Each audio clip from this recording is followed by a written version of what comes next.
Assalamualaikum warahmatullahi wabarakatuh, sahabat-sahabat sekalian dari Sabang sampai Merauke. Waalaikumsalam warahmatullahi wabarakatuh, Burunda. Semoga Host, kita sehat aku semuanya. turun host. Ada Bang Juma ini nggak enak nih. Sombong kali, gampang kok. Ya silakan. Biasa Selamat bagi umat. malam teman-teman non Muslim. Semoga malam ini kita bisa diskusi, dialog baik-baik. Silakan. Tentukan tema. Baik, siapa apa dulu? temanya? Siapa ini yang Iya, naik silakan. ini? Tian, Ya, siap berdiskusi Tian? gimana? Tian, Iya, siap iya. berdiskusi? Ya, Siap, asalkan siap, diskusi siap. telepon pakai data ya. Saya besarkan Anda. Silakan diskusi dengan baik. Ya. Ya. Ayo Bang, silakan. Saya ikut aja Bang, bernarasilah dulu. Oh.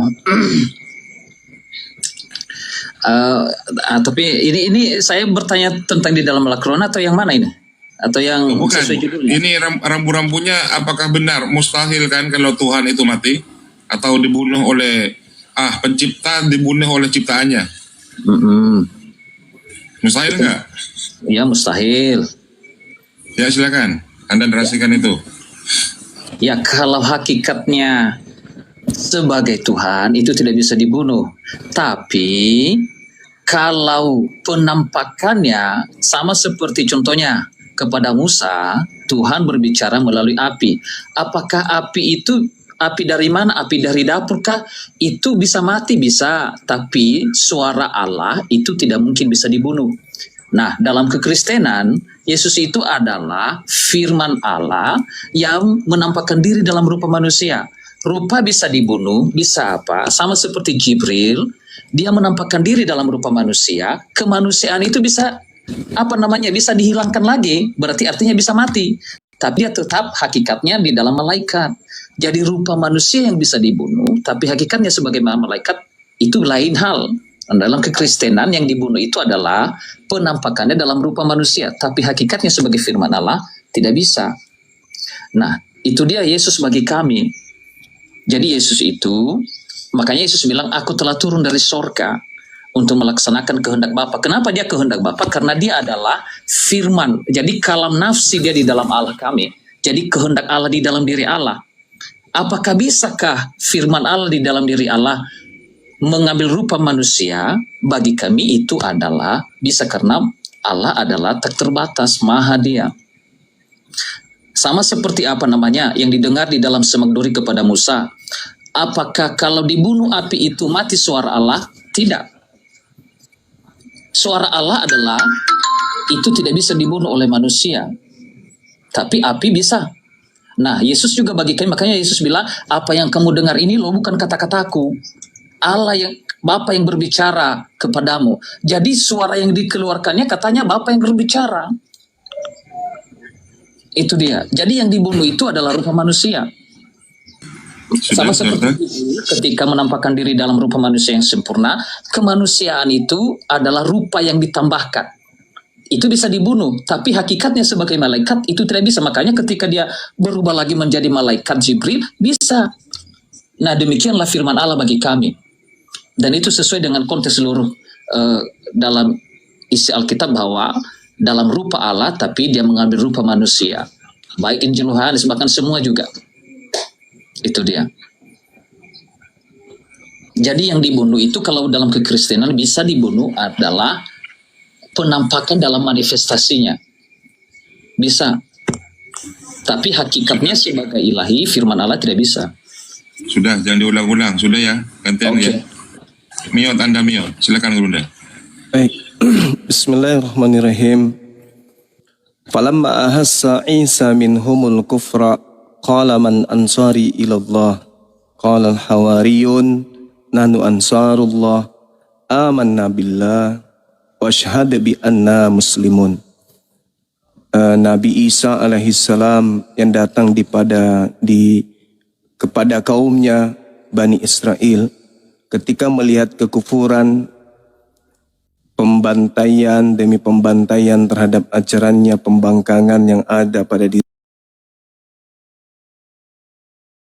dirinya Bani Israel. Man ansari ilallah. Siapa di antara kalian, wahai Bani Israel, yang akan menjadi muridku, akan menjadi pembantuku untuk menegakkan ajaran Allah?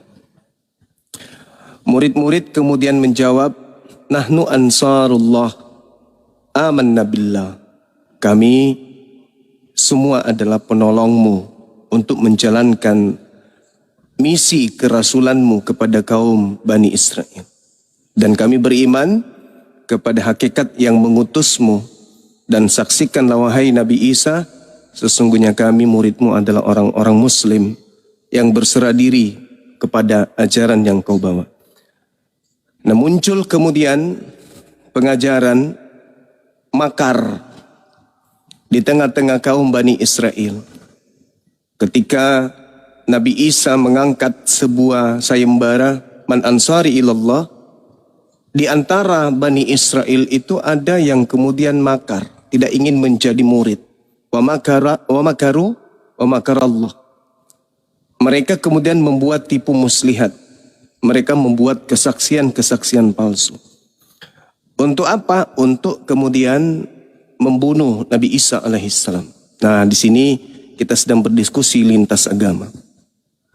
Saya ingin bertanya kepada saudara kami Kristen yang lebih dulu hadir daripada agama Islam.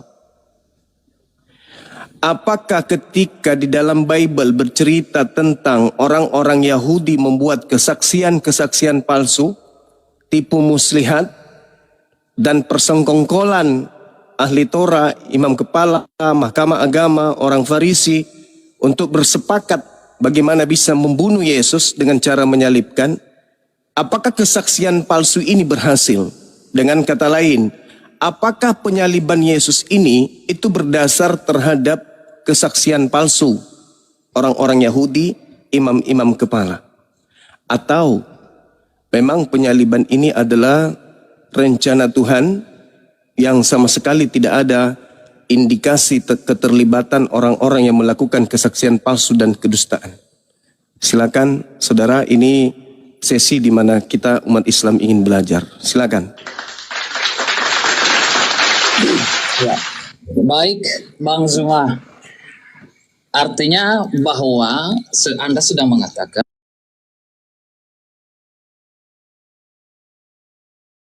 bahwa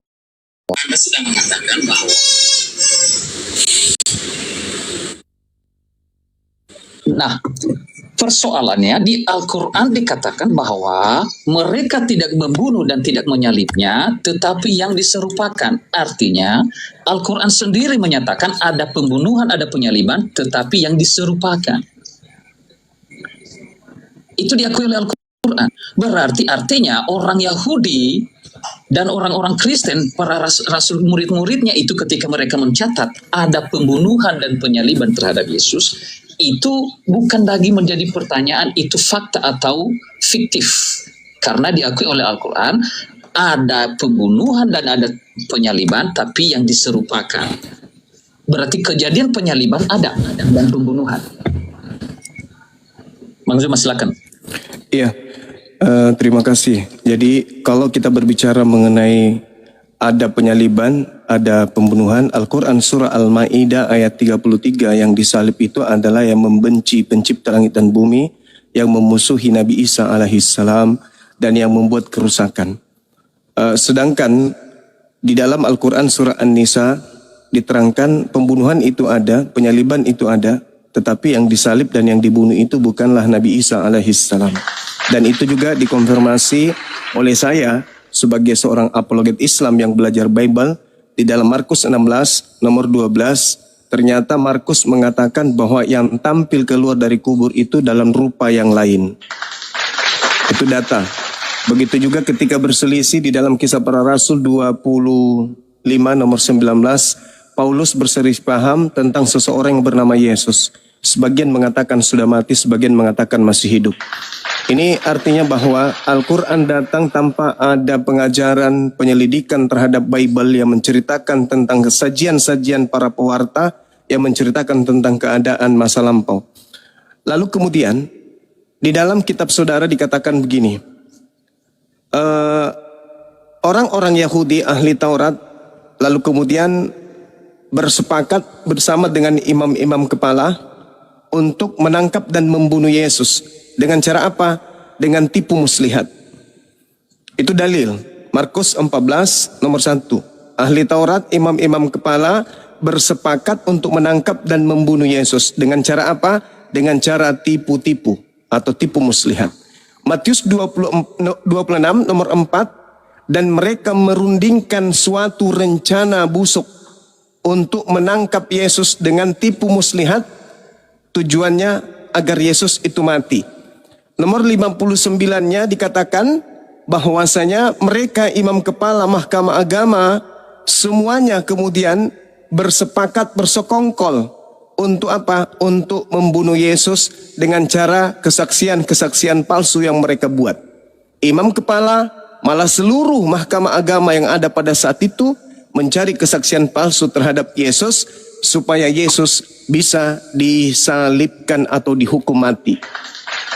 Endingnya Pilatus mengatakan di dalam Matius 27 nomor 18, imam kepala mahkamah agama orang Farisi ahli Torah menyerahkan Yesus untuk disalibkan karena dengki.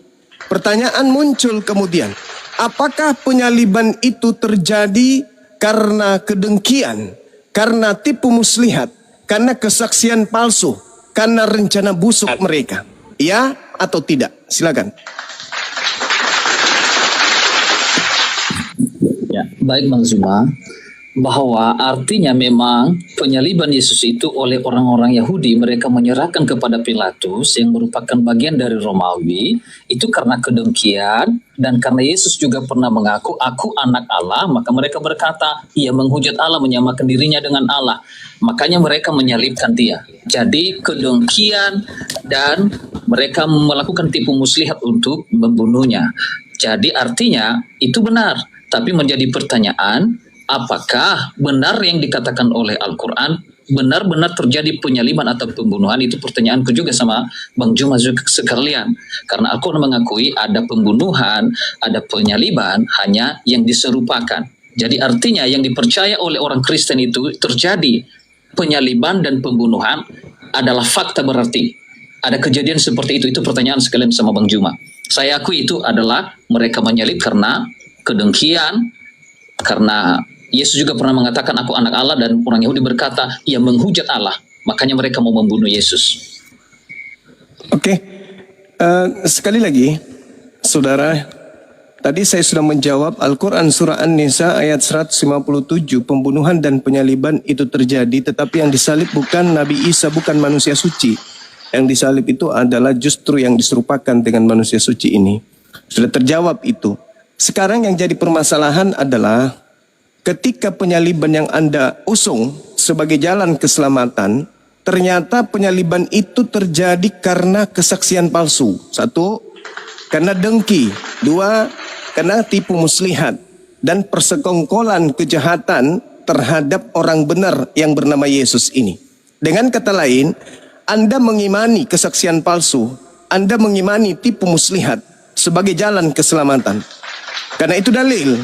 Saya bacakan sekali lagi di dalam Matius 26 nomor 4, tipu muslihat. Matius 26 nomor 59, kesaksian palsu. Markus 14 nomor 1, karena dengki. Karena kemudian mereka melakukan kecemburuan terhadap, mereka mengalami diri mereka cemburu sehingga mereka melakukan tipu muslihat.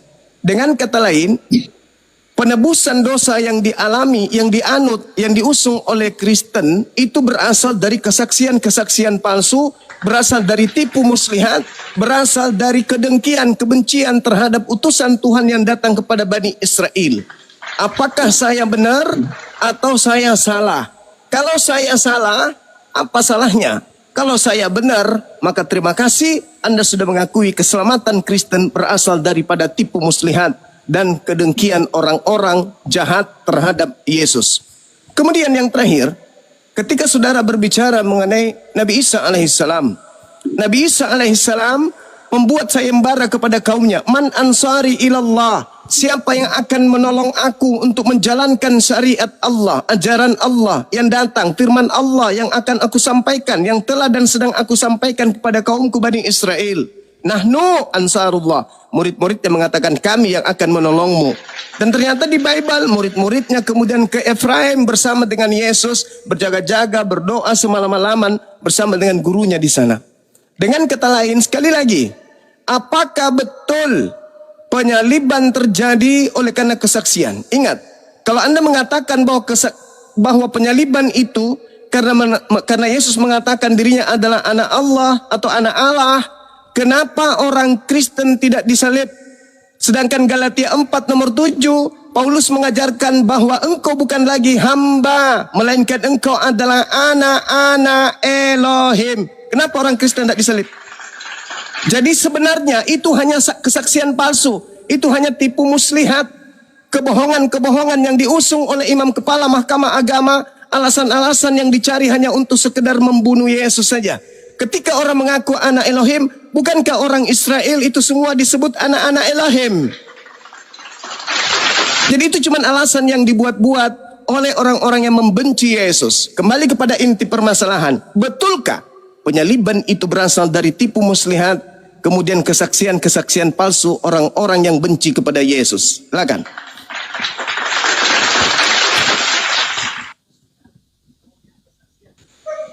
Ya, baik Bang Zuma. Anda bertanya, berarti kalian mengimani salib yang adalah karya karena karya yang palsu karena tipu muslihat. Kami mengimani salib bukan tentang orang-orang karena mereka membohongi, bukan. Kami tidak setuju bahwa perbuatan orang-orang Yahudi membohongi, memfitnah, dan bukan itu yang diimani oleh orang Kristen. Tapi yang diimani oleh orang Kristen artinya benar-benar terjadi itu. Bukan prosesnya tersalibnya Yesus yang diinginkan oleh orang Kristen, yang diimani oleh orang Kristen. Tapi yang diimani oleh orang Kristen adalah benar-benar terjadi penyaliban, dan melalui penyaliban itu Yesus tunjukkan kebangkitan dan kasih. Itu yang diimani. Bukan tentang orang-orang, memang terjadi penyaliban karena tipu muslihat, tapi bukan tipu muslihatnya. Yang diimani adalah benar-benar fakta penyaliban. Makanya saya tadi korelasinya dari Al-Quran, bahwa Al-Quran juga mengakui ada penyaliban dan ada pembunuhan. Soal lain nanti kita bicarakan lagi, apakah Yesus yang benar itukah yang disalibkan atau bukan, atau yang diserupakan. Jadi intinya yang kami imani adalah benar-benar terjadi penyaliban, dan melalui penyaliban itu Tuhan Yesus menyatakan kebangkitan. Itulah yang diimani di dalamnya, dan di situ Tuhan tunjukkan kasih. Silakan Bang Zuma. Oke, saudaraku yang saya kasihi, di dalam kitab saudara Yohanes 13 nomor 2, mereka sedang makan bersama dan iblis telah membisikkan rencana dalam hati Yudas Iskariot. Apakah iblis yang telah membisikkan kemudian rencana jahat di dalam diri Yudas ini berhasil? Apakah kesaksian-kesaksian palsu yang dilakukan oleh imam-imam kepala, ahli-ahli Taurat untuk kemudian menangkap dan membunuh Yesus itu berhasil? Apakah kemudian ketika mereka melakukan tipu muslihat semuanya itu berhasil? Apakah ketika mereka sepakat membunuh Yesus dengan cara membuat tipu muslihat itu berhasil? Kalau berhasil berarti ada penyaliban.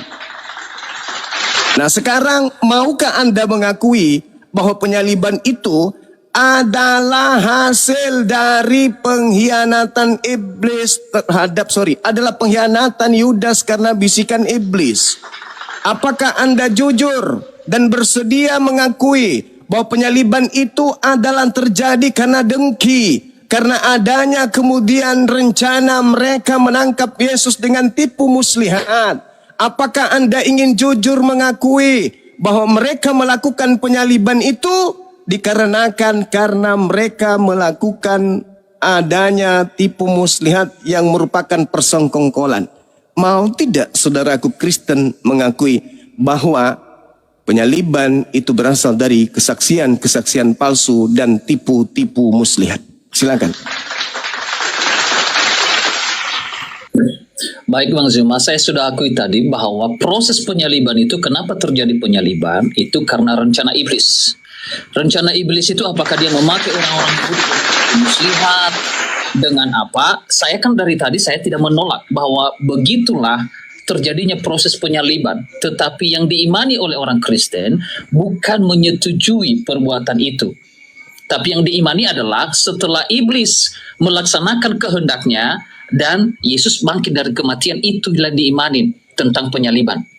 Dan Yesus tunjukkan kasih walaupun di atas salib, dia bilang ampuni dosa mereka. Dia tunjukkan kasih, itu yang diimani di situ. Oke, berarti sepakat kita kesaksian palsu dan tipu muslihat berhasil?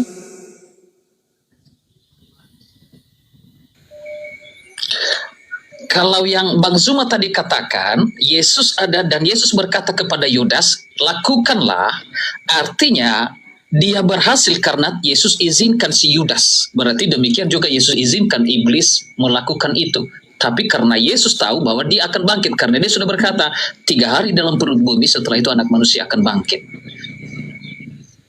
Ya, saya ulang lagi. Tipu muslihat, kesaksian palsu, dan bisikan iblis berhasil? Betul Bang Zuma, saya sudah katakan tadi bahwa Yesus izinkan, makanya berhasil. Makanya yang ayat Bang Zuma tadi baca, Yudas dibisikkan oleh iblis, dan setelah itu Yesus berkata kepada Yudas, lakukan apa yang ingin kamu lakukan, Yudas.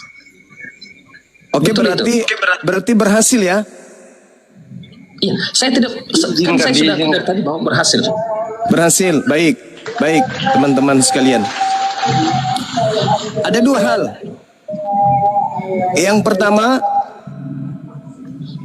iblis berhasil, tipu muslihat berhasil, kesaksian palsu berhasil, dan hasil dari pekerjaan kotor ini, saudara sebagai agama Kristen mendapatkan apa? Dari hasil tipu muslihat, kerasukan iblis, kesaksian palsu. Apa yang Anda dapatkan dari pekerjaan kotor tersebut? Silakan.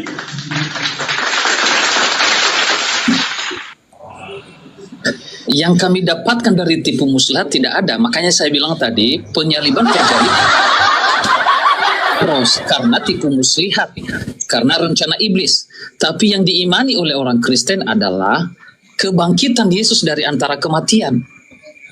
Dan karena di atas salib ditunjukkannya kasih. Itu yang diimani oleh orang Kristen. Oke. Jadi ketika Anda mengatakan bahwasanya yang Anda dapatkan adalah kebangkitan, ada satu hal dari beberapa hal yang ingin saya uraikan di sini. Tadi penyaliban ini adalah bentuk atau hasil akhir dari upaya iblis, upaya kesaksian palsu, kedengkian, tipu muslihat. Itu adalah hal-hal kotor yang kemudian dibenci oleh Tuhannya Yahudi. Amsal 6, 16, Keluaran 23, nomor 7, nomor 8. Tetapi ternyata hal yang dibenci Tuhan ini memberikan keuntungan terhadap orang-orang Kristen. Nah, ini yang menjadi pertanyaan besar nantinya. Yang pertama, Yesus tentang anak manusia keluar dari kubur, itu adalah tanda untuk angkatan jahat. Yang kedua, Yesus mengatakan bahwasanya yang dilemparkan keluar itu adalah iblis, dan yang dilemparkan keluar ini itu terjadi zaman Yesus.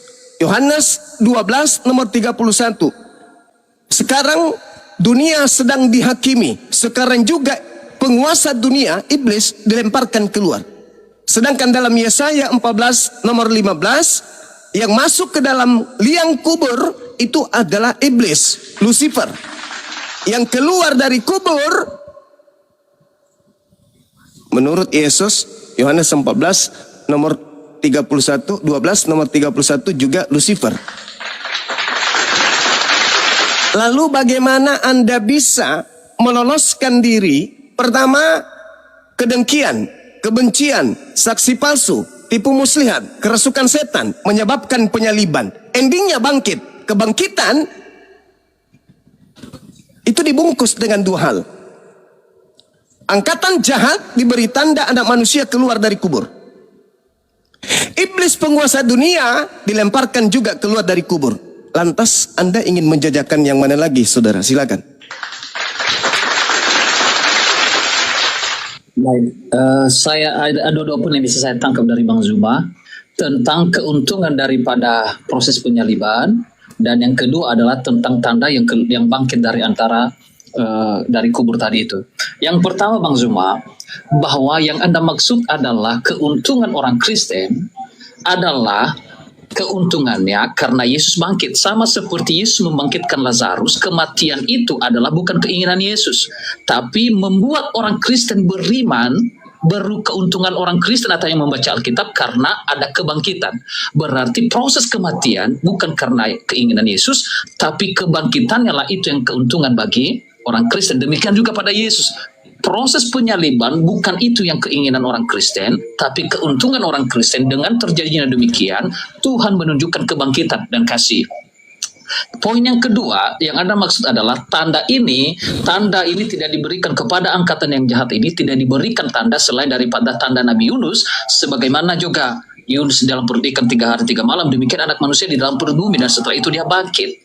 Artinya angkatan yang jahat memang jahat, mereka tidak punya iman kepada Yesus, dan Yesus bilang hanya yang diberikan tanda kepada kalian supaya kalian melihat kebenaran, bahwa sama seperti tanda kepada Yunus, aku akan bangkit pada hari yang ketiga. Itu maksudnya soal tanda itu.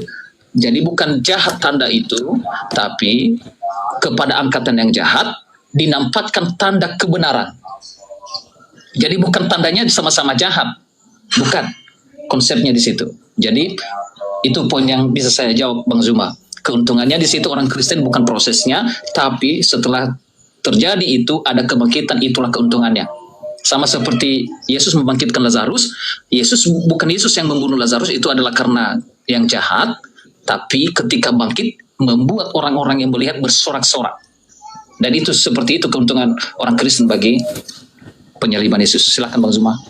Oke, saudaraku. Jadi Anda kalau dari segi angkatan jahat, di situ tidak ada hal yang bisa menolong saudara, karena angkatan jahat ini minta satu tanda dan tidak akan diberikan satu tanda kepada angkatan jahat selain anak manusia keluar dari kubur. Itu angkatan jahat tuh.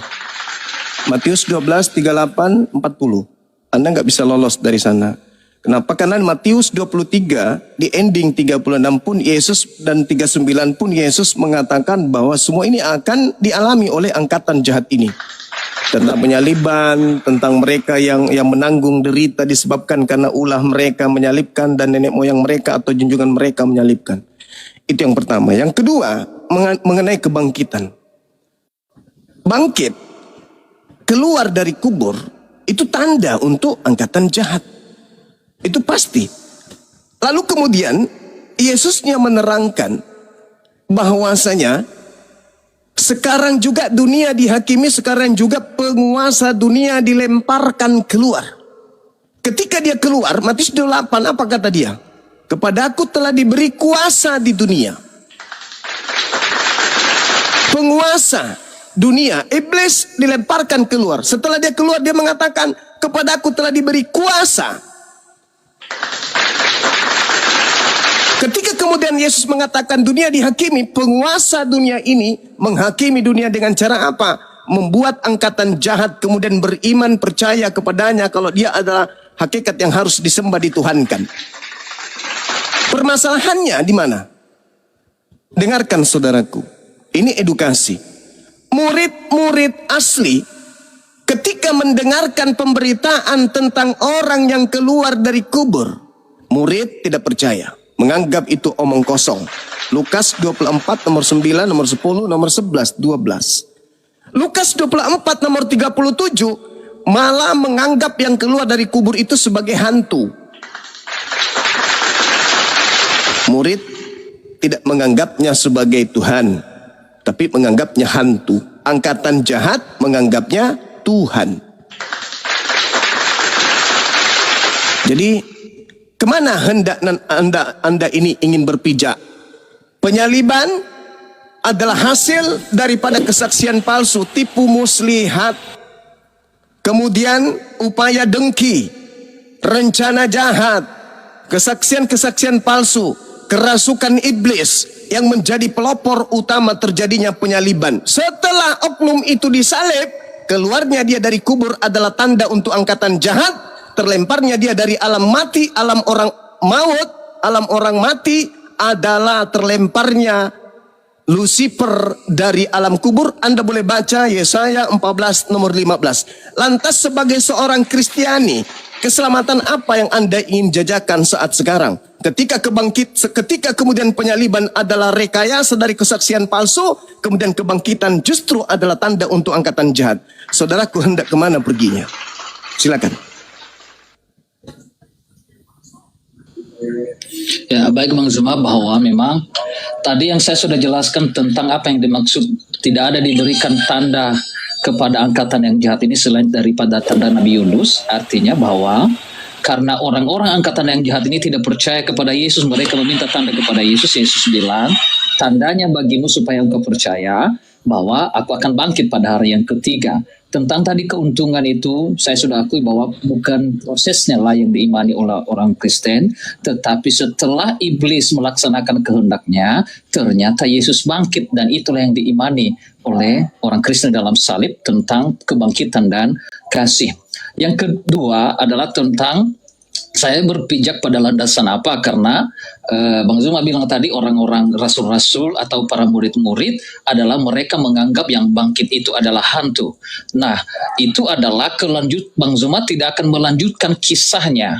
Rupanya setelah mereka menganggap itu, karena mereka tidak memahami sebelumnya itu bahwa Yesus bangkit dari kematian, tapi ternyata Yesus tunjukkan kepada mereka, aku bukan hantu, ini jerabalah tanganku, masukkanlah tanganmu ke dalam lubang yang dipaku. Hantu katanya tidak berdaging dan tidak bertulang. Jadi itu kesaksian Yesus, dan itu yang pada akhirnya makanya murid-murid mengimani bahwa dia adalah Tuhan, bukan hantu. Anggapan mereka sebelumnya karena mereka tidak percaya kebangkitan. Karena di tengah-tengah orang Yahudi ada yang namanya satu kelompok-kelompok yang tidak percaya tentang kebangkitan. Itu Bang Zuma. Oke, baik. Jadi saudara, dalil yang saya bacakan tadi, Matius 12, itu tidak ada endingnya bahwa kemudian untuk percaya dia sebagai Tuhan yang bangkit. Nggak ada. Pada waktu itu berkatalah beberapa ahli Taurat dan orang Farisi kepada Yesus, Guru, kami ingin melihat satu tanda darimu. Hanya sekedar ingin melihat, bukan mau ngapa-ngapain. Jawab Yesus kepada mereka, angkatan yang jahat dan yang tidak setia ini menuntut satu tanda. Tetapi kepada mereka tidak akan diberikan tanda selain tanda Yunus. Sebab Yunus tinggal dalam perut ikan 3 hari 3 malam. Demikian juga anak manusia akan tinggal dalam rahim bumi 3 hari 3 malam. Ini tanda. Jadi yang diberikan tanda adalah yang minta tanda itu. Dan yang meminta tanda itu adalah angkatan jahat.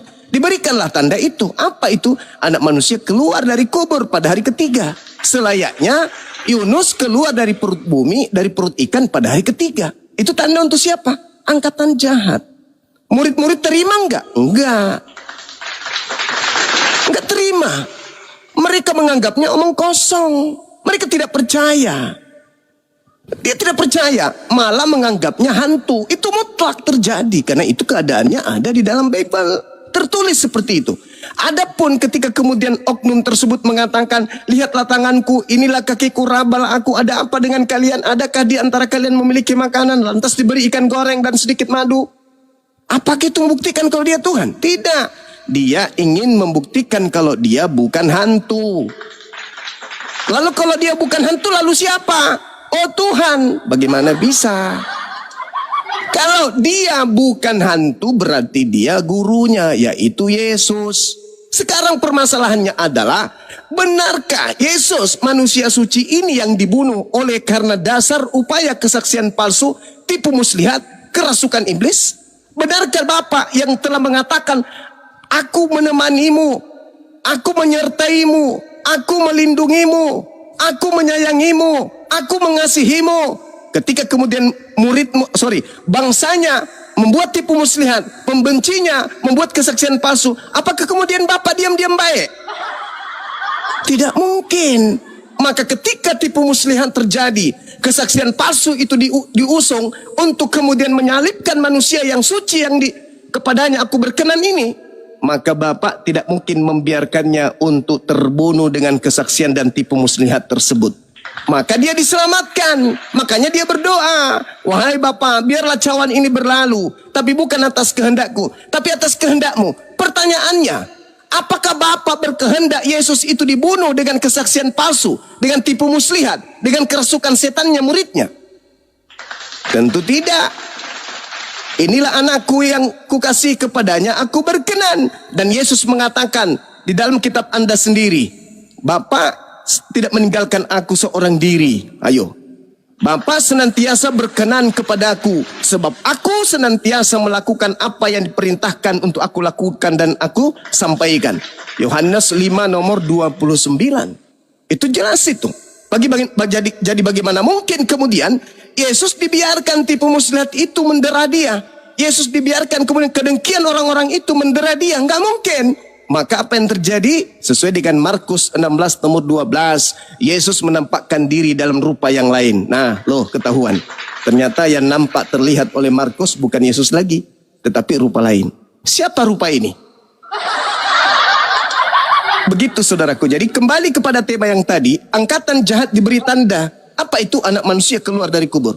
Yesus cuma mengatakan iblis dilemparkan keluar dari kubur. Sekarang saya mau baca dalil Yesaya 14 nomor 15. Itu diawali dari nomor 12. Endingnya di 15. Sebaliknya wahai iblis, ke dalam dunia orang mati engkau diturunkan. Ke tempat yang paling dalam di liang kubur engkau dimasukkan. Siapa yang keluar dari liang kubur? Iblis. Dalilnya mana? Yesaya 14:15. Kok bisa? Ya, karena Tuhan mengatakan iblis Lucifer itu dilemparkan ke alam kubur. Iblis diturunkan ke dunia orang mati, dan yang keluar dari dunia orang mati adalah tanda untuk angkatan jahat. Dan yang keluar dari kubur ini mengatakan kepadaku telah diberi kuasa. Dan Yesus mengatakan penguasa dunia telah dilemparkan keluar, yaitu iblis. Dan yang keluar dari kubur betul-betul mengakui kepadaku telah diberi kuasa, pergilah ke seluruh dunia, jadikanlah seluruh orang menjadi muridku. Siapa dia ini? Siapa dia ini? Yesus kah? Tunggu dulu, perlu diselidiki dengan teliti. Silakan.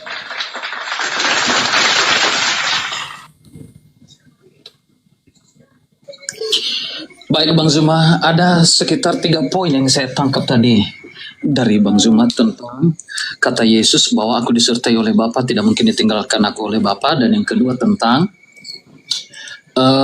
yang bangkit dari kubur itu, yang keluar dari kubur itu pastinya iblis. Dan yang ketiga adalah tentang tanda, ya, bahwa tanda kebangkitan itu adalah bagi orang angkatan yang jahat. Saya jawab satu persatu Bang Zuma. Ini semuanya berkorelasi. Yesus berkata kepada angkatan yang jahat ini tidak akan diberikan tanda selain daripada tanda Nabi Yunus bahwa anak manusia akan bangkit pada hari yang ketiga. Artinya Yesus sudah mengakui bahwa akan ada kebangkitan. Itu kebenaran dari perkataan Yesus. Berarti itu benar-benar terjadi kebangkitan. Yang kedua, apakah yang keluar dari kubur itu adalah iblis? Bang Zuma, tidak juga semua, karena orang mati pun bangkit dari kubur, tidak mungkin iblis. Itu dia. Jadi tidak semua yang dimaksud keluar dari kubur adalah pastinya iblis, tidak. Ya, karena ketika kebangkitan Yesus ada banyak katanya orang-orang mati keluar dari kubur. Dan yang ketiga tentang penyertaan Bapa. Nah, perkataan Yesus tadi bahwa anak manusia akan dikubur dan bangkit pada hari yang ketiga. Artinya Yesus menyatakan itu akan terjadi. Tapi sebaliknya Yesus bilang, aku tidak mungkin ditinggalkan oleh Bapa. Lalu kesimpulan Bang Zuma berarti kalau dia mati, itu ditinggalkan oleh Bapa. Padahal Yesus sudah berkata, aku akan bangkit pada hari yang ketiga. Berarti dia mengalami kematian dan bangkit dari antara orang mati. Berarti penyertaan Bapa yang dimaksud adalah bukan tidak mati. Tapi semua proses itu adalah Bapa menyertainya pasti bangkit kembali kepada tubuh yang utuh. Jadi bukan ketika setelah mati lalu benar dia ditinggalkan Bapa, bukan sampai di situ. Karena Yesus sudah menyatakan enggak, tanda diberikan kepada angkatan yang jahat ini bahwa ada ya. Itu Bang Zuma.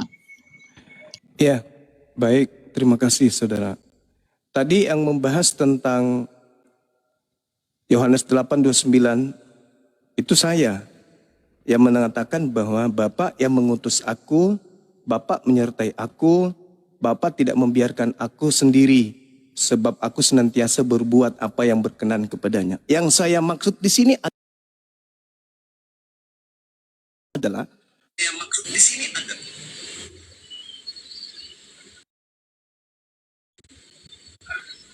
bersekongkol ingin membunuh Yesus dengan tipu muslihatnya, dengan kesaksian palsunya. Saudaraku tadi mengatakan itu berhasil.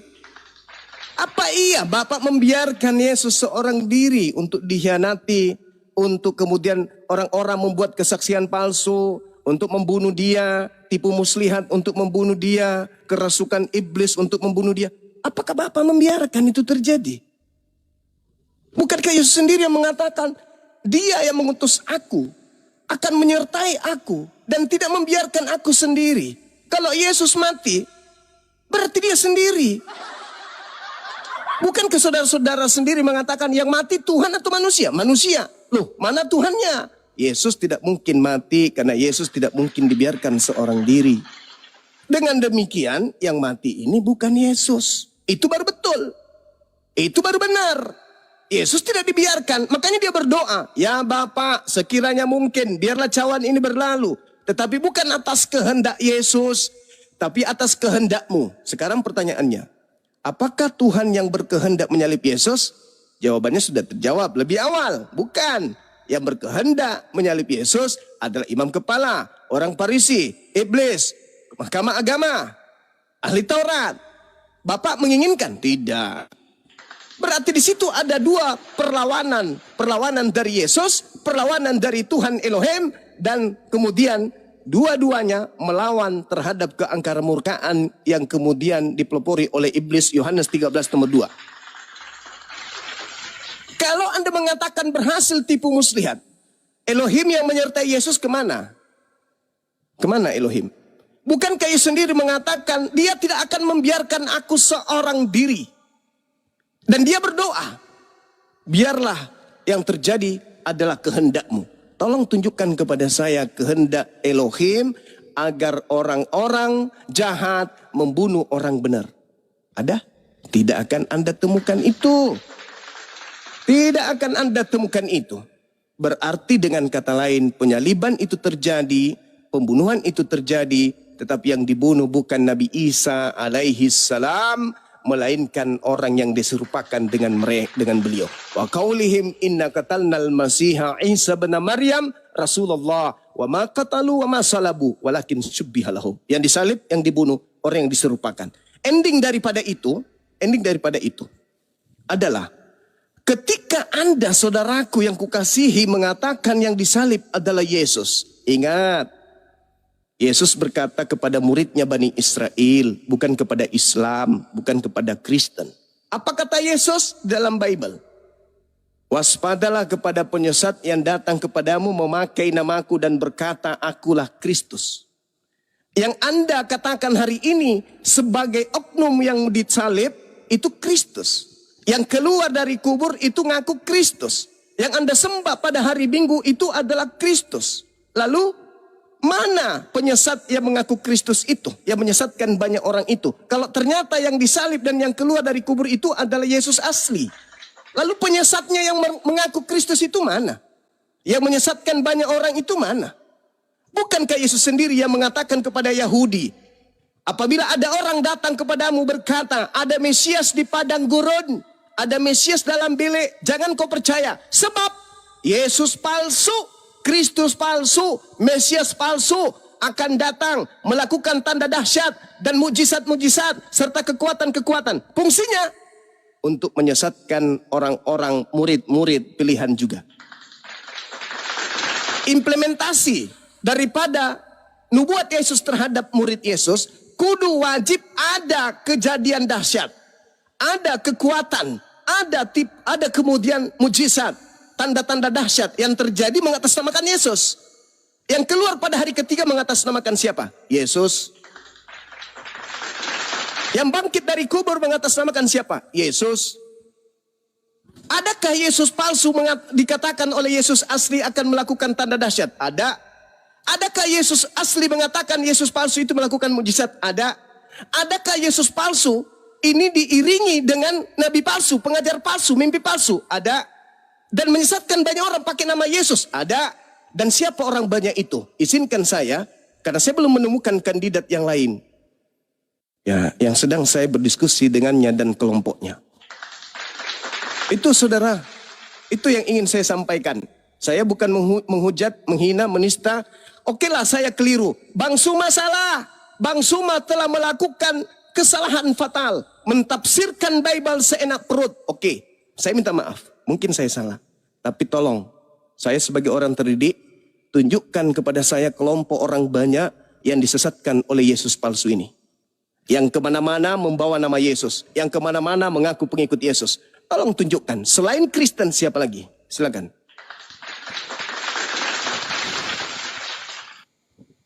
Bisa saya jawab, Juma?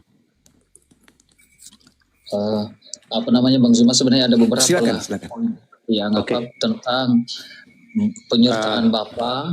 Artinya bahwa Anda sedang menyimpulkan Yesus tidak disertai oleh Bapa, berarti tidak mungkin Yesus. Saya sudah bilang tadi bahwa penyertaan Bapa itu bukan berarti setelah mati, karena sudah mati artinya tidak disertai oleh Bapa. Yesus sudah mengatakan akan ada kebangkitan, berarti sedang dijelaskan penyertaan Bapa itu adalah di ujungnya. Artinya tidak mungkin ditinggalkan. Jadi semua rencana iblis itu tentang kematian, artinya iblis menginginkan tidak ada kebangkitan lagi pada Yesus, makanya mereka mau membunuh. Tapi ternyata digagalkan oleh kuasa Tuhan dengan Yesus bangkit dari orang mati. Berarti penyertaan Bapa tidak terbatas sampai kematian, tetapi melampaui itu. Yang kedua, tidak mungkin karena apa namanya tadi, ya, yang menyertai. Dan yang Anda katakan Yesus palsu, betul bahwa Yesus berkata bahwa akan disertai dengan mukjizat-mukjizat. Tapi yang betul adalah Yesus yang benar itu ada. Dan Yesus bilang akan ada Yesus. Dan yang diakui di dalam kekristenan adalah dengan kesaksian bahwa mereka melihat Yesus yang asli disalib dan dikubur. Dan dari kubur itu juga Yesus yang asli mengaku setelah bangkit, dan dicek oleh para murid benar-benar kubur kosong. Berarti itu semua benar-benar Yesus yang asli yang bangkit. Berarti yang bangkit dari antara kematian bukan Yesus yang palsu, karena diceritakan dalam Alkitab itu dicek oleh para murid-murid yang betul-betul. Dan itu disaksikan oleh malaikat juga yang muncul kepada murid-murid bahwa dia tidak ada lagi di antara orang mati, dia yang hidup. Artinya dia telah bangkit, tidak ada lagi di antara orang mati. Jadi itu Bang Zuma, sebenarnya saya singkat saja menjawab Bang Zuma, itu artinya penyertaan Bapa bukan hanya tidak mati. Bukan, Yesus sudah mengakui akan ada kematian. Tapi kebangkitan itu artinya karena penyertaan Bapa. Dan Yesus palsu, saya sudah katakan semua sudah dicatat dalam Alkitab. Mereka melihat di mana dia dikubur. Setelah itu mereka melihat juga kubur kosong, dan ada kesaksian malaikat dia telah bangkit dari antara orang mati. Dan Yesus menjumpai mereka, dia lihat tanganku ada bekas lubang, dan itu yang ditunjukkan semua. Jadi semua ada kesaksian di dalam Alkitab. Jadi benar-benar Yesus yang itulah yang bangkit dan menunjukkan diri kepada para rasul, dan itu yang dicatat oleh para rasul yang mereka tuhankan. Mungkin mau dijawab oleh Abang tadi itu yang apa atau saya boleh mempertanggungjawabkan narasi saya di awal. Baik. Jadi gini saudaraku. Anda mengatakan Yesus asli. Oke, ingat saya bertanya tadi, mana orang banyak yang disesatkan oleh Yesus palsu? Mana pengikut-pengikut Yesus palsu ini yang memakai nama Yesus? Kalau bukan Kristen. Kalau yang bangkit itu asli, berarti bukan Kristen. Lalu mana Yesus banyak Kristen, pengikut Kristus palsu ini? Yang banyak yang memakai nama Yesus ini mana? Sampai sekarang belum ditunjukkan, mungkin habis ini. Saudaraku, Petrus sebagai pelanjut tongkat estafet jemaat yang didirikan di atas batu karang berkhotbah sesuai dengan narasi yang dibangun oleh hasil penyelidikan Lukas dalam catatan buku kedua, Kisah Para Rasul bab 2 nomor 29 sampai nomor 40. Apa yang dikatakan oleh Petrus? Saudara-saudara, aku boleh berkata-kata dengan terus terang kepadamu tentang Daud, bapak kita. Ini kata Petrus, Daud, bapak kita. Jadi dia bercerita tentang Daud. Daud telah mati dan kuburnya ada di tengah-tengah kita sampai hari ini. Tetapi Daud adalah seorang nabi. Dan Daud tahu bahwa Elohim telah berjanji kepadanya dengan mengangkat sumpah bahwa Tuhan akan mendudukkan seorang dari keturunan Daud sendiri di atas tahtanya. Karena itu Daud telah melihat ke depan. Jadi Daud menubuatkan ke depan. Daudnya yang menubuatkan. Dan telah berbicara tentang kebangkitan Mesias. Ketika ia menyatakan bahwa dia tidak ditinggalkan di dalam dunia orang mati. Satu. Kemudian bahwa jasadnya tidak mengalami kebinasaan. Tidak mengalami kematian. Yesus inilah yang dibangkitkan Elohim. Dan tentang hal itu kami semua adalah saksi. Nah, ini saudara Kristen ketika mengkonsumsi data Lukas dalam Kisah para Rasul 2 ini, bangkit itu seakan keluar dari kubur. Nih, tak kasih data saudara. Di dalam Yeremia 30 nomor 9 dikatakan begini. Mereka akan mengabdi kepada Tuhan Elohim mereka dan kepada Daud raja mereka yang akan kubangkitkan bagi mereka. Apakah Daud dibangkitkan dari kematian? Kalau dengan kata bangkit itu selalunya dari kubur? Tidak. Daud dibangkitkan di tengah-tengah Bani Israel. Berarti yang dimaksud Mesias dibangkitkan, lahirnya seorang raja di tengah-tengah Bani Israel. Bukan keluar dari kubur. Nah di situ Petrus mengatakan, jasadnya tidak ditinggal di kubur, jasadnya tidak mengalami kematian. Melainkan data 33. Dikatakan bahwa dia ditinggikan oleh tangan kanan Elohim alias malaikat. Dagingnya tidak mengalami kebinasaan. Tidak mengalami kematian. Nah, sekarang Daud bernubuat nih tentang Mesias ini. Tentang keturunannya. Coba kita lihat dalam Kisah para Rasul 4 nomor 11. Apa yang dikatakan oleh Kisah para Rasul ini? Di situ jelas sekali dikatakan bahwa Yesus adalah batu penjuru. Sedangkan di dalam Mazmur 108 ketika berbicara mengenai batu penjuru, jelas dikatakan di sana bahwa Yesus ini adalah batu penjuru yang kemudian tidak akan mengalami kematian. Di dalam Mazmur 118. Nah, kalau dikatakan Yesus sendiri, aku akan pergi sesuai dengan apa yang tertulis tentang aku di dalam kitab Mazmur, Matius 26 nomor 24, Lukas 22 nomor 22, Lukas 24 nomor 44. Memang aku harus pergi meninggalkan dunia ini sesuai dengan apa yang sudah tertulis tentang aku di dalam kitab Mazmur. Apa yang tertulis tentang Yesus di atas di kitab Mazmur? Sesuai dengan khotbah Petrus tadi. Batu yang dibuang oleh tukang-tukang bangunan telah menjadi batu penjuru. Dan batu yang dibuang ini ternyata adalah Yesus. Data 17-nya ternyata Yesusnya berkata, aku tidak akan mati, tetapi hidup. Aku akan menceritakan perbuatan-perbuatan Tuhan. Tuhan telah menghajar aku dengan keras, tetapi Tuhan tidak menyerahkan aku kepada kematian. Aku adalah batu penjuru. Aku akan pergi sesuai dengan apa yang tertulis tentang aku di Mazmur. Daud telah menubuatkan, bercerita tentang masa akan datang. Keturunannya akan duduk di tanahnya, dan dia akan ditinggikan oleh tangan kanan Elohim. Jasadnya tidak ditinggal di kubur. Dan kemudian jasadnya tidak mengalami kematian. Siapakah dia? Yesus. Lalu siapa yang masuk kubur? Siapa yang binasa selama 3 hari 3 malam? Itu saudaraku. Ini dalil. Ini dalil. Maka Al-Quran datang menepis tuduhan kalau Nabi Isa itu mati. Tidak. Nabi Isa tidak mengalami kematian, tidak mengalami penyaliban. Yang disalib adalah orang yang diserupakan. Dan Yesus mengatakan, aku memang harus pergi sesuai dengan apa yang tertulis tentang aku di dalam kitab Mazmur. Lukas 24:44. Lukas 22 nomor 22. Matius 26 nomor 24.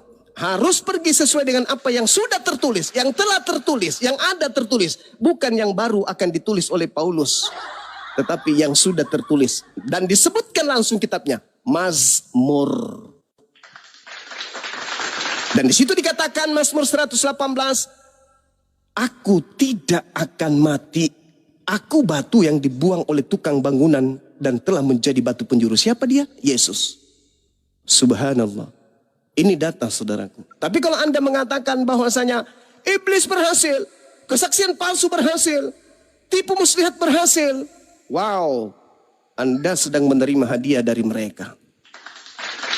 Silakan. Ya.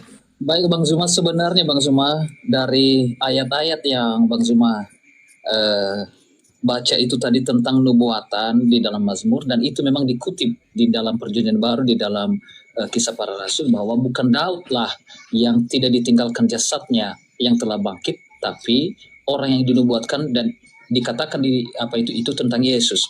Nah, Bang Zuma berkata bahwa tidak mungkin Yesus, karena sudah dikatakan jasadnya tidak engkau tinggalkan dalam kebinasaan. Ketika dikatakan tidak ditinggalkan, artinya bukan berarti tidak pernah mengalami kematian. Jasadnya pernah masuk kuburan, tapi tidak ditinggalkan sampai binasa di dalam itu. Artinya tidak ditinggalkan selama-lama, berarti pernah masuk ke situ tapi tidak ditinggalkan. Bagaimana kata-kata tidak ditinggalkan kalau tidak pernah masuk? Berarti artinya ada kematian, ada jasad itu masuk ke dalam kubur tapi tidak ditinggalkan selama-lamanya. Berarti benar hanya 3 hari. Jadi itu sebenarnya jawaban dari ayat yang Bang Zuma munculkan sendiri. Karena Bang Zuma bilang tidak engkau biarkan jasadnya orang yang engkau kasihi selamanya. Jadi bukan berarti tidak pernah tinggal di jasadnya, tapi tidak selama-lamanya. Dan itu dikutip di dalam Kisah Para Rasul. Itu sebenarnya Bang Zul. Satu poinnya, dan dagingnya tidak mengalami kematian. Itu siapa? Jasadnya tidak ditinggalkan. Dagingnya tidak mengalami kematian. Lalu? Iya Bang Zul. Jasadnya tidak ditinggalkan dalam kebinasaan. Yes. Iya. Dan daging Yesus tidak busuk.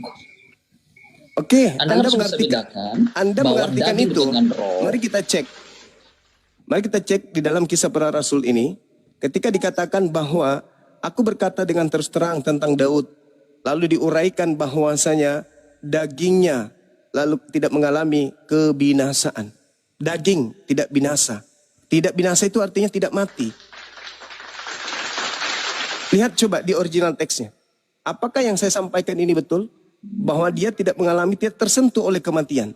Nah, lalu kalau Anda ragu tentang itu, lalu siapa di Mazmur 118 yang berkata, aku tidak akan mati, itu siapa Bang? Baik Bang Zuma. Makanya saya bilang tadi, daging dengan roh, makanya kalau kita kembali kepada penciptaan Bang Zuma, daging itu adalah terbuat dari tanah liat. Dan tanah liat itu sebelum ada roh tidak bergerak. Jadi tubuh yang tidak bergerak, itu bukan berarti mati, karena sebelum diberikan masuk roh dari Allah, dihembuskan melalui hidung, tetap tubuh itu daging. Jadi daging Yesus tidak menjadi tanah liat, tidak binasa. Jadi betul itu, daging Yesus tidak pernah busuk. Jadi kan bukan Yesus tidak mati, bukan daging, makanya dijelaskan dagingnya. Kan benar di situ, jasadnya tidak ditinggalkan dalam kebinasaan. Jasad dengan roh beda. Saudara, Mesias ini dikatakan oleh Daud tidak ditinggal di dunia orang mati. Artinya apa itu kalau tidak ditinggal di dunia orang mati? Tidak disimpan di alam kubur. Dagingnya tidak mengalami kebinasaan. Dagingnya tidak binasa berarti tidak pernah ditinggalkan oleh roh. Yang disebut binasa ketika berbicara mengenai manusia, pada saat roh meninggalkan jasad itu sudah binasa. Itu mati namanya. Kemudian kalau Anda belum yakin juga, yang di Mazmur 118 ini menurut Yesus, aku tidak akan mati tetapi hidup dan aku akan menceritakan perbuatan Tuhan. Tuhan telah menghajar aku dengan keras, tetapi Tuhan tidak menyerahkan aku kepada kematian. Itu siapa Bang? Yang tidak akan mati. Aku tidak akan mati. Itu siapa? Daud atau Yesus? Iya, Yesus Bang. Makanya saya bilang tadi betul bahwa dagingnya tidak mengalami kebinasaan dan aku tidak akan mati Bang. Aku tidak akan mati. Itu Daud atau Yesus? Iya, makanya korelasinya tadi Bang Zuma baca bahwa tidak ditinggalkan selamanya dalam kebinasaan. Bukan selamanya, jangan Anda tambah saudaraku. Aku tidak akan mati dan Tuhan tidak akan menyerahkan aku kepada kematian. Itu siapa? Aku tidak akan mati itu siapa Bang? Ayat-ayat sebelumnya tadi dari Bang Zuma bahwa tidak selama-lamanya orang benar engkau tinggalkan dalam kebinasaan. Jadi artinya kalau tidak Dia, ditinggalkan dia tidak ada. selamanya. Kata selamanya itu nggak ada. Di dalam Mazmur tadi Bang, bahwa tentang keturunan Daud yang tidak akan engkau biarkan selamanya orang yang kau kasihi, apa namanya, baru sebelumnya Bang Zuma baca itu. Tidak ada abangku. Aku tidak akan mati tetapi hidup. Dan aku akan menceritakan perbuatan-perbuatan Tuhan. Tuhan telah menghajar aku dengan keras. Tetapi Tuhan tidak menyerahkan aku kepada kematian.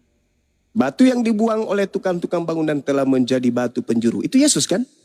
Dan Petrus merujuk kepada Yesus kan?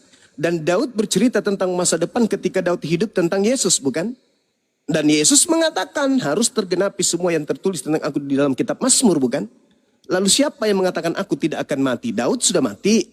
Lalu yang tidak akan mati siapa selain Daud? Yesus abangku. Jadi ada solusi. Ketika Yesus asli mengatakan waspadalah kepada Yesus palsu. Dan Yesus asli tidak akan mengalami kematian. Berarti yang mengalami kematian yang di atas salib, yang keluar dari kubur. Sekaligus sebagai tanda untuk angkatan jahat adalah Yesus palsu menurut data. Menurut data, itu yang saya pahami. Silakan. Ya, bahwa yang abang bilang tadi betul Bang, bahwa yang tidak mengalami apa namanya, tidak ditinggalkan selamanya dalam kebinasaan itu adalah Yesus. Artinya ketika Yesus bangkit, bahwa dia Berarti dia mengalami kematian. dalam dong. juga bukan, dan dalam versi orang Yahudi selama 3 hari orang itu jiwanya masih ada di dalam tubuhnya. Itu kalau Bang Zuma searching, makanya apa namanya baru benar-benar terpisah dalam iman Yahudi, terpisah jiwa dari tubuh itu setelah 3 hari. Jadi sesungguhnya kalau dibawa ke sana maka betul. Berarti bukan hanya Yesus kan yang mengalami hal itu kalau begitu. Intinya bahwasanya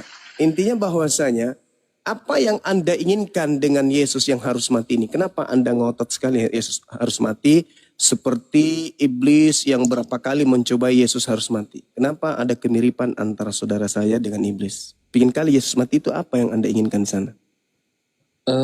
Bukan Bang. Karena yang Bang apa tadi, Bang Zuma bilang ayat-ayat pun di dalam Bapa Yesus berkata tanda yang diberikan kepada Angkatan jahat. Angkatan jahat ini adalah tanda Nabi Yunus. Anak manusia tinggal di perut bumi selama 3 hari dan setelah itu bangkit. Artinya bukan kami menginginkan itu. Tapi orang yang dicatat yang terjadi adalah itu yang terjadi. Maka apa yang terjadi itu harus dipercaya. Bukan kami menginginkan Yesus harus mati, tidak. Tapi saudaraku begini, ketika ada peristiwa bahwasanya aku menyimpan tugu ini aku berdirikan di sini, aku buat tugu ini misalnya sebagai simbol untuk angkatan jahat dan keturunannya. Kira-kira yang bersiara ke sana mau nggak disebut angkatan jahat? Nggak mau. Kenapa? Karena itu tanda untuk angkatan jahat, itu lambang, itu simbol, itu tugu untuk orang-orang jahat. Kalau ada orang yang kemudian datang ke tugu itu bersiara, berarti dia masuk ke dalam kategori angkatan jahat. Nah, yang jelas bahwasanya keluar dari kubur itu adalah tanda untuk angkatan jahat. Dan Kristen mengusung keluar dari kubur ini sebagai simbol ketuhanan terhadap Yesus. Bukti dia Tuhan apa? Dia bangkit dari kematian. Lah, bukankah itu hanya tanda untuk angkatan jahat doang? Tapi justru Kristen menjadikan itu sebagai simbol ketuhanan. Ada apa ini?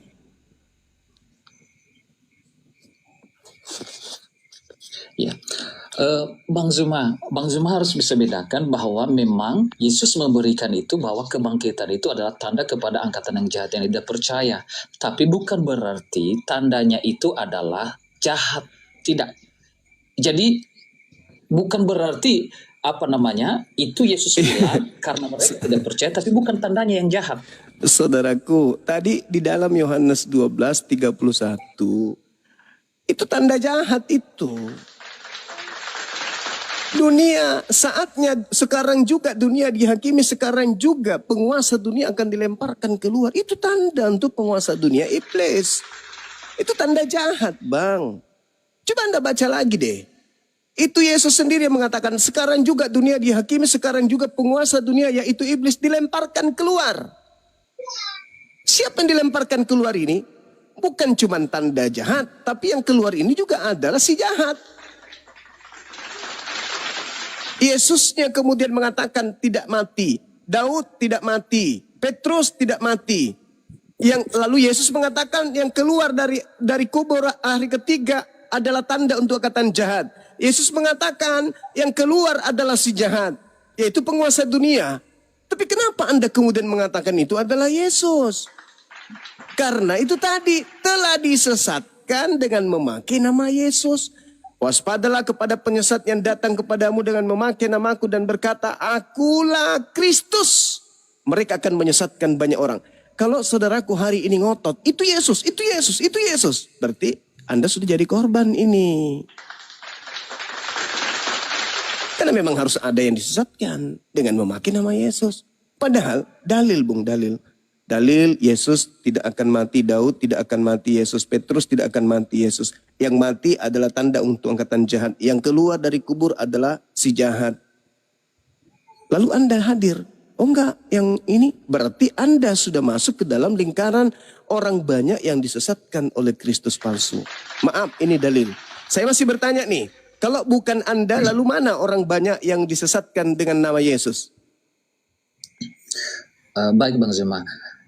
Bukan dengan nama Yesus, bahkan barusan Bang Zuma itu makanya dalam membacanya yang mengaku-ngaku Kristus. Kristus itu dalam bahasa apanya sebenarnya adalah dalam bahasa Masihah, Al-Masihah kan.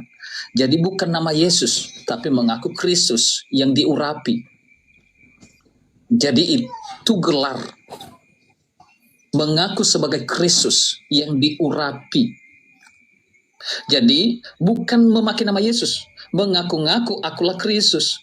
Jadi sebenarnya karena di bahasa Indonesia Kristus itu adalah artinya Masih yang diurapi. Jadi yang mengaku-ngaku akulah yang diurapi datang dari Tuhan selain daripada Yesus itu, itulah yang dimaksud anti-Kristus, anti-Yesus. Itu sebenarnya. Jadi bukan mengaku akulah, kalau yang menyebut dia namanya Yesus bukan. Jelas di ayat yang Bang Zuma baca, mengaku aku Kristus. Kristus itu dalam bahasa apanya Masih. Kristus itu yang diurapi. Jadi yang mengaku, yang diurapi itu gelar, bukan nama. Sekarang begini. Kalau kita berbicara mengenai Kristus, di situ kita masuk ke dalam data yang ada ya. Ketika kemudian dikatakan waspadalah kepada penyesat yang datang kepadamu memakai namaku. Sekarang ketika Yesus menasihati ke-11 muridnya, Yesus meminta mereka untuk waspada kepada orang yang datang kepada ke-11 ini mengaku-ngaku bertemu dengan Mesias. Apakah Paulus datang kepada ke-11 murid yang telah menerima nasihat setelahnya beberapa puluh tahun kemudian mengaku kepada mereka bertemu dengan Mesias? Itu dulu. Jadi apabila ada orang berkata ada Mesias di sini, ada Mesias di sana, ada Mesias di padang gurun, ada Mesias dalam bilik, jangan kau percaya. Nah, dari ke-11 murid ini, detik, menit, jam, hari, minggu, bulan, tahun, bertemu dengan orang di luar mereka. Namanya Paulus. Ketika bertemu, Paulus mengaku, hei murid-murid Yesus. Ya paman, aku bertemu dengan Mesias lo di padang gurun. Ketika aku menuju ke Damsik. Nasihat Yesusnya percaya atau jangan percaya bang? Ya, baik. Bang Zuma, sebenarnya kita harus bedakan tanpa Paulus, Yesus bisa dipercaya bahwa dia adalah Mesias. Hilangkan kitab Paulus, tapi yang kalau Bang Zuma hanya mengakui tentang tulisan 11 rasul itu, 11 muridnya itu, Matius, Lukas, Markus, dan Yohanes itu adalah murid Yesus. Jadi tanpa Paulus pun kita bisa mengerti bahwa Yesus adalah Tuhan. Yesus adalah Mesias, Yesus adalah yang telah bangkit dari antara orang mati, disalib. Kan itu yang kita bicarakan dari tadi. Dia pernah disalib, dia pernah berkata-kata aku akan bangkit. Tanpa kita tidak membaca pun, kita tidak membahas tentang kitab Paulus pun. Tidak ada yang kita baca pun satu pun dengan kitab Paulus. Jadi tanpa kitab Paulus pun, yang Bukan kita begitu. bicarakan sekarang, Bukan begitu, Bang. Di luar ke-11 murid yang datang ngaku-ngaku bertemu Mesias di gurun itu siapa? iya, itu sebabnya saya bilang sama Bang Zuma, katakan Paulus itu adalah Tidak membawa bisa. Yesus. Yang apa? Karena Kristen itu pengikut Paulus. Nggak Enggak. bisa, Bang. Loh, Bro, saya bisa. Gini bro, nggak bisa, Bang. Nggak bisa. kita harus jelaskan itu kepada Juma. Jangan kita buat berdalil seperti tadi. Jadi begini Juma, Iya. Mesias Bang Lubis, itu. sebentar dulu Bang Lubis. Bang Lubis Ya, apa gimana Tian? Tian mau istirahat dulu? Boleh. Oh iya, Oh iya, dari silakan. tadi Bang Doa ini tadi udah mulai bicara. Oke lah Bang Zuma. Ya. Sama Bang Ya. Doa dulu Bang Oke, Zuma. makasih Saudara Pian. Makasih. Ya. Ya.